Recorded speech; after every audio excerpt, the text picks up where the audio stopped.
প্রকৃত বিষয় বোঝার আগেই অনেক সময় আলেমদের উক্তিকে দোষারোপ করা হয়ে থাকে, অথচ আলেমগণ আল্লাহর নির্দেশটির প্রতিধ্বনি করে থাকেন মাত্র। যথেষ্ট জ্ঞান না থাকার কারণে এরা আল্লাহ পাকের বাণী বুঝতে অক্ষম। যেমন এক গ্রাম্য ব্যক্তি জ্বালানি সংগ্রহ করতে এক গাছে উঠল। সে ডালের আগার দিকে বসে গোড়ার দিকে কোপাতে লাগল। বোকা লোকটির এই বিপজ্জনক কাজ দেখে এক মুরব্বী রাস্তা দিয়ে যাওয়ার সময় চিৎকার করে বলতে লাগলো, এই তুই মরেছিস, তুই মরেছিস। এই চিৎকার শুনে লোকটি গাছ থেকে নেমে আসলো। মুরব্বীর কাছে গিয়ে জিজ্ঞাসা করলো, হুজুর, আমি কি সত্যিই মরে গেছি?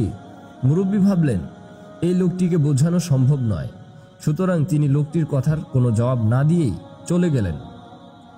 লোকটি ভাবল, মরা মানুষের সাথে কথা বলা হয় না, এই জন্য মুরব্বী আমার কথার জবাব না দিয়েই সরে পড়েছেন, সুতরাং নিঃসন্দেহে আমি মরে গেছি। এই ভেবে লোকটি পাড়ার সবাইকে হাত জোর করে অনুরোধ করে বেড়াতে লাগলো, আপনারা আমার কবর দেওয়ার ব্যবস্থা করুন, আমি মারা গেছি। কিন্তু তার কথায় কেউ সাড়া দিল না। অগত্যা সে নিজেই একটি কোদাল সংগ্রহ করলো এবং নদীর ধারে গিয়ে কবর খুঁড়তে লাগলো। কবর খোঁড়া শেষ হলে কোদালটি রেখে কবরের ভিতর মরার মতো পড়ে রইল। ওই নদী দিয়ে লঞ্চ যাতায়াত করত। একটি লঞ্চ এসে এক ইংরেজ সাহেবকে নদীর ঘাটে নামিয়ে দিয়ে চলে গেল। সাহেবটি সরকারি চাকরি নিয়ে ওই গ্রামে এসেছিলেন কি একটা কাজের তদারকি করতে। তিনি ডাকবাংলায় যাবেন, সঙ্গে রয়েছে বিছানাপত্র ও একটি বাক্স। কিন্তু কে বয়ে নিয়ে যাবে এটা? আশেপাশে কোনো লোকজনও দেখা যাচ্ছে না। অবশেষে দূরে চোখে পড়ল একটি কোদাল।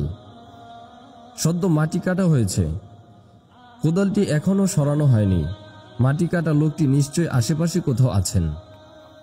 কোদালটি লক্ষ্য করে সাহেব অগ্রসর হলেন। দেখেন সেখানে একটি গর্ত, গর্তের মধ্যে একটি লোক শুয়ে আছে। সাহেব তাকে ডাকলেন, এদিকে এসো। লোকটি ভাবল, আমি যে মরে গেছি হয়তো এই ভদ্রলোক জানেন না, তাই আমার সাথে কথা বলতে এসেছেন। সুতরাং লোকটি কোনো সাড়া দিল না, চুপ করে শুয়ে পিটপিট করে তাকাতে লাগলো।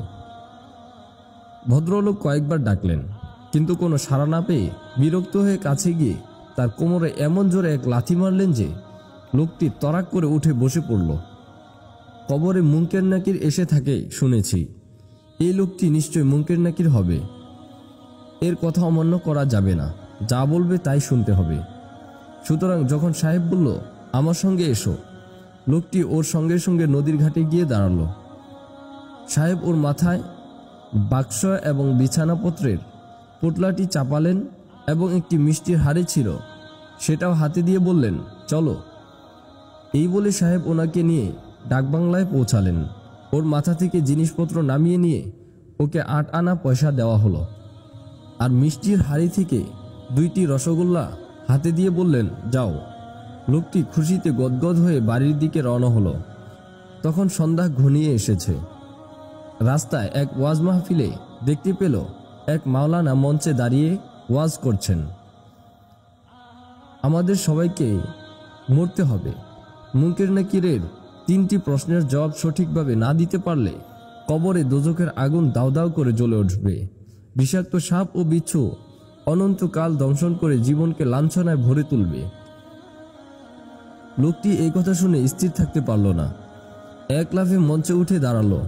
সমবেত লোকদেরকে লক্ষ্য করে বলতে লাগলো, ভাই সব, এই মৌলভী সাহেবের কোনো কথা বিশ্বাস করবেন না। কবরে এসব কিছুই ঘটে না। আমি এইমাত্র কবর থেকে উঠে আসলাম। কবরে কোনো প্রশ্ন করা হয় না, কোনোরূপ আগুন জ্বালানো হয় না, কোনো সাপ আসে না এবং কোনো বিচ্ছুও দংশন করে না। কবরে যা ঘটে তা হলো এই যে একজন মুনকির নাকির বুট জুতা পায়ে এসে এমন জোরে কোমরে এক লাথি মারে যে মৃত ব্যক্তি শোয়া থেকে উঠে বসে পড়ে। তারপর তার সাথে কিছু দূর গিয়ে সেখান থেকে বাড়িতে নিয়ে বোঝা নামানোর পর বিদায় করে দেওয়া হয়। আর বিদায়ের সময় 8 আনা পয়সা দেওয়া হয়, আর দেওয়া হয় মাত্র 2টি রসগোল্লা। এর বেশি কবরে আর কিছুই হয় না। সুতরাং এই গ্রাম্য ব্যক্তি কবরের বিষয়টি বুঝতে যেরূপ ভুল করেছে, সেরূপ আজকাল অনেক বুদ্ধিজীবী আছেন যারা আলেমদের উক্তিকে হালকাভাবে নিয়ে বিচার করে থাকেন। বস্তুত আলেমদের নয়, বরং আল্লাহর বাণীর প্রতি তাদের শ্রদ্ধার অভাব রয়েছে।